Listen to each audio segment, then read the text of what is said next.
Hey, how you doing? This is Adam Post, publisher of more than 1,000 comic books. Today we're talking about Kathleen Kennedy's total panic over the Star Wars film franchise. She can't seem to figure out what to do to bring Star Wars back to films. You know, this idea for this article comes from puck.news, a great Hollywood insider type of website. Great article, inside information, and also a good review of where we're at up until this point with Kathleen Kennedy and the Star Wars films. And you have to keep in mind too, Hollywood tends to support Kathleen Kennedy and her ilk, her type of people who are doing social agendas in Hollywood. So for them to be so critical of her is kind of amazing. I mean, who knows? Perhaps she's finally on her way out. Let's get into the article. Before we do, please be sure to subscribe to the channel. Click the bell for notifications. Give me a thumbs up when you like it. You guys have been amazing. The channel's doing really, really well. I really, really do sincerely appreciate you. It's helping me make more videos. Kathleen Kennedy's stewardship of the movie franchise continues to baffle as a key right hand exits and a new film, perhaps the one in development with Damon Lindelof, isn't expected until at least 2025, 6 years after Rise of Skywalker. With Marvel churning out multiple movies every year, such a massive pause is borderline corporate negligence, and I will definitely say Kathleen Kennedy's handling of Star Wars is absolute negligence. Let me know what you think of that in the comments below. Last November, right after Patty Jenkins' much-touted Rogue Squadron was placed on the dreaded back burner, remember that one was canceled out, the author politely asked Disney C.E.O. Bob Chapek to remove Star Wars movies from the purview of Lucasfilm president Kathleen Kennedy. It's true, you could let her just keep making the Disney Plus shows if you like them. Bob Chapek, you know, why does she need to make the movies? Because she's not really making any good movies. She's not even making any movies. After 5 films and about $6 billion in box office under Disney, this A-plus level film franchise, a property other studios would and should kill for, had been essentially left half-digested in a Sarlacc pit. So nothing's getting done as it just kind of dies. No continuing storylines, no new characters worth following, several top-tier creators hired and then discarded, and little overarching creative vision. Really none, except let's not be like the original Star Wars. Well, that's not creative vision. That's a potential of a direction of what maybe they should do, but they shouldn't. Lucasfilm was continuing to churn out a mixed bag of completely made and highly watched series for Disney Plus. But on the film side, the franchise was essentially dormant, and at least to the author, Kennedy's stewardship was a stunning example of IP mismanagement. No, we certainly agree with that.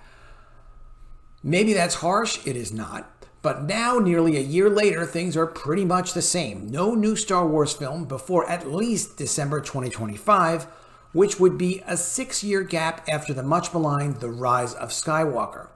Many, many people hated The Rise of Skywalker. I don't know anybody who loved it. Let me know what you think in the comments below if you know of anybody who loved it. You can argue that former CEO Bob Iger's initial 1 movie a year mandate was too much, and that it led to rushed decision-making and hired and fired filmmakers, like the people from Rogue One, Solo, and Rise of Skywalker, and that a little break for a reset is a good thing. I mean, if you knew what you were doing and knew what you did wrong, then sure. But with Marvel churning out multiple movies and Disney Plus series every year, such a massive pause at Lucasfilm is borderline corporate negligence. No, again, it's definitely negligent to have Kathleen Kennedy in charge of the film unit. There's nothing other than the fact that George Lucas did put her in charge of Lucasfilm. There's no reason why she should be doing the films. And that's if the 2025 date holds. After all, none of the 3 projects that are furthest along in development have been officially greenlit. Although I'm sure they'll still greenlit like any movie she does, because why not? Disney's D23 event came and went last month without Kennedy even offering a status update on the film side. Next summer's Indiana Jones from Lucasfilm did get a spotlight. Yet, the company has been focused on stocking Disney Plus with Star Wars shows like The Mandalorian, The Book of Boba Fett, Obi-Wan Kenobi, the currently airing Andor, and the in-the-works Ahsoka, The Acolyte, and The Skeleton Crew. If Mandalorian hadn't hit it so big right out of the gate in 2019 and established a template for a big IP-driven streaming series, would Disney Plus be anywhere near the 152 million subscribers worldwide? Well, interestingly, I think Disney Plus having the Mandalorian hit really, that was working. That was good. That was, you launch the Disney Plus series, it supports the streaming, it gets the subscribers in. That was worth it. But ever since then, it's been disappointments, and not just with Star Wars. All the more reason why the film franchise seems adrift. At this point, part of the hesitation is simply media management. They're told Kennedy was advised by Disney to stop announcing projects and creative partners lest the ravenous nerd press, the people who actually care, pounce when those projects don't actually happen, as is the case frequently at Lucasfilm. Remember that hokey video with Jenkins in a flight suit that played at Disney's Investor Day in 2020? Or the triumphant press releases about the new trilogies from The Last Jedi director Rian Johnson at the Game of Thrones guys. Yeah, what about the Game of Thrones guys? I thought they were making... I guess not. Seems like ancient history now. The author can confirm there's a new film project in development for the past few months with writer-producer Damon Lindelof. We've heard about that. A TV and documentary short director, Chinoy as well, is also in talks to direct it, which would make her, not Jenkins, the first woman to direct a Star Wars film. Who cares about things like that? Who cares about the first half-man, woman, child who looks like this, who was the first director of a Star Wars? Nobody cares. Nobody cares. They only care if it's good. And if it's coming from Kathleen Kennedy or Disney, the odds of it being good are zero. That movie could actually shoot before the Taika Waititi project with the Good Nurse writer Krysty Wilson-Cairns, which was announced back in 2020 with a spiffy logo and concept art. Taika is currently in New Zealand making his HBO Max show Our Flag Means Death until the end of the year. And in June, 2 years after the film was officially announced, he said, "I'm still trying to figure out what the story is." That's not so great. There's another concept that's apparently also far along, and that may be a rumored project from Marvel's Kevin Feige and writer Michael Waldron. Could you imagine Kevin Feige coming in to screw up Star Wars? Why not? There's other stuff in various stages, but nothing is apparently set. What a mess. What a total mess. Why is she doing the films? Why not just bring somebody good and let them do the films? Because it's Disney. Star Wars movies will eventually restart, of course, and probably soon, but the Jabba the Hutt-like pace can be attributed to a culture of fear and indecision around the next installment, according to the people the author talked to. The nice way of saying it, may as well be nice, and a new mantra at Lucasfilm is getting it right. It's accepted internally that the last trilogy, and especially Rise of Skywalker, was rushed to meet aggressive release dates, and Kennedy played it safe in every possible way, choosing fan service. Fan service, that's what they call Rise of Skywalker, and franchise management over creative swings. Look at her decisions, from jettisoning most of original writer Michael Arndt's ideas and essentially remaking A New Hope with The Force Awakens, to freaking out and bringing back director J.J. Abrams and the villainous Emperor for The Rise of Skywalker, after some fans complained about Johnson's mythology-busting choices in Last Jedi. Well, if you're going to bust the mythology, then it's not a franchise. Choices that Kennedy had enthusiastically supported right up until she didn't. Well, you can't bust the mythology or you're damaging the franchise. Like, the franchise is not whatever you say it is on a Monday or a Wednesday. The franchise is what it's always been. There's no 2 or 3 or 4 ways about it. The franchise is what the franchise is. You don't get to remake the franchise. That's why it's a franchise. That's like saying, like, the color red is a different color. It's like, no, red is red. And while the Disney Plus shows have kept the brand ubiquitous, they've also massively cheapened the brand, because now it's just a TV brand. It's not a theatrical brand anymore, making Star Wars far less special in the lives of its fans, thus raising the stakes even more for what will be movie-worthy in the franchise. They already burned a showdown between Obi-Wan Kenobi and Darth Vader in the Obi-Wan series, which was initially supposed to be a movie. Even though they already did this, by the way, I wouldn't put it past them to just say, let's just do it again. We'll just do it again. We'll just forget the TV series. There's no way to keep up with the continuity and do special things and do all of this content.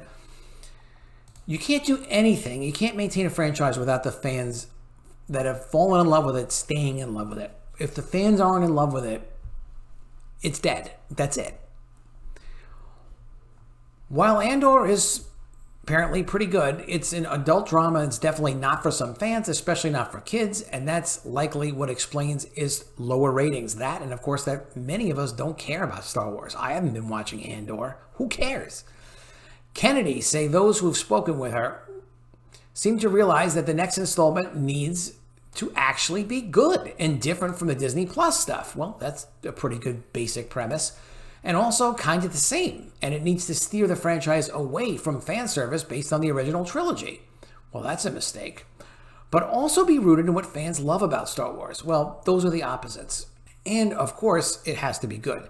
Disney essentially has to reintroduce Star Wars while Star Wars is also constantly on television. This is a very tough task or a very big hole she's dug for herself, depending on your perspective, far tougher than simply saying yes to those Disney Plus series. They went back to the Lucasfilm sources this week when the news finally broke that Michelle Rejwan, senior vice president at the unit and one of Kennedy's right-hand men for Star Wars, was leaving her post after 3 years and transitioning back into producing full-time for Lucasfilm. Rejwan, who is currently working on Leslie Headland's The Acolyte, had been telling people about this for weeks, and she may not be the only executive there either to exit or go full producer soon.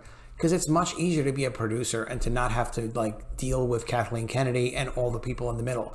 Lucasfilm declined to comment, as did a rep for Rejwan. It's not acrimonious, both sides insist, but it's also a common frustration among Lucasfilm executives that the strategy there is often changing, and there have been disagreements on which creatives have the best vision for the franchise. Kennedy, a legendary producer who spent decades with Steven Spielberg, has to notice Steven Spielberg has no use for her, though. I mean, he's not saying, oh my God, would you please come work with me again? I really need an amazing producer who's so legendary like you. He's not. Has put a lot of stock in outside creators to figure out the path forward, rather than the Marvel style of developing in-house and engaging filmmakers to execute. This is the fundamental problem.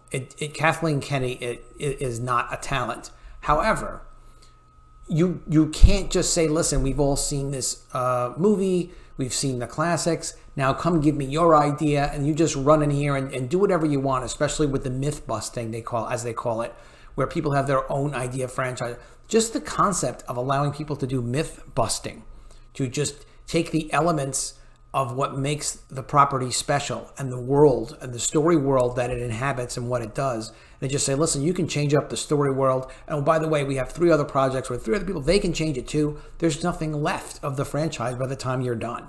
So this has to be top down. A lot of that is missing from film and TV and comics editorial management. It's quite terrible. And Kathy is said to change her mind often. That's tough, especially since her executives have to play conduit with the creative community and all the representatives. Can you imagine? Well, Kathy thinks this now. Kathy thinks that now. People do not like that. Still, Kennedy has been executing on Disney Plus, the platform Chapek cares about most. And in the decade since Disney paid $4 billion for George Lucas's company and installed Kennedy, Lucas's personal choice to run the unit, she was, and a lot of people don't realize this, unfortunately, George Lucas really did want Kennedy to run Lucasfilm. And so she did when they acquired it. Disney has definitely recouped its investment several times over. No question about it. They killed the brand and burned the bridges with all the fans, but they did get their money back. But it's clear Disney needs to refresh and restart Star Wars as a film franchise, which of course is how the whole thing began back in 1977. This isn't quite a do or die moment yet. Avatar as a franchise has way more riding on whether The Way of Water performs this December.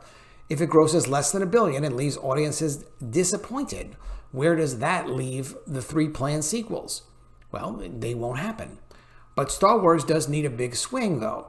Given how badly the franchise was damaged by the last trilogy, see, it's even the Hollywood people admit it. The easy choices will no longer cut it. That's what Kennedy, a seasoned movie maker who has been playing it safe for years, likely knows well, and it probably terrifies her. Yep, no doubt about it. She knows, the thing is too, all of these people in Hollywood who are doing this kind of work, Kathleen Kennedy, it's not money. She's not getting kicked out. She's not going to ever want for anything. She's got God knows how many tens or hundreds of millions of dollars in the bank.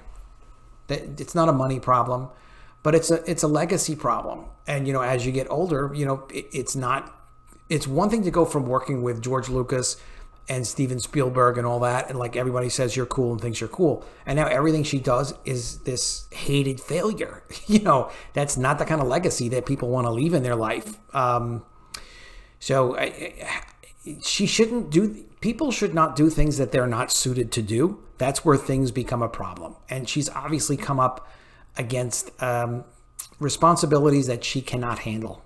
Let me know what you think of that in the comments below. If you agree with me, if you disagree, always love to see your comments. I try to read every one. Please be sure to subscribe to the channel. Click the bell for notifications. Give me a thumbs up when you like it. Really appreciate you guys. The channel has done well, all thanks to you guys. And I will see you again soon with another video. And if I don't see you, I will miss you.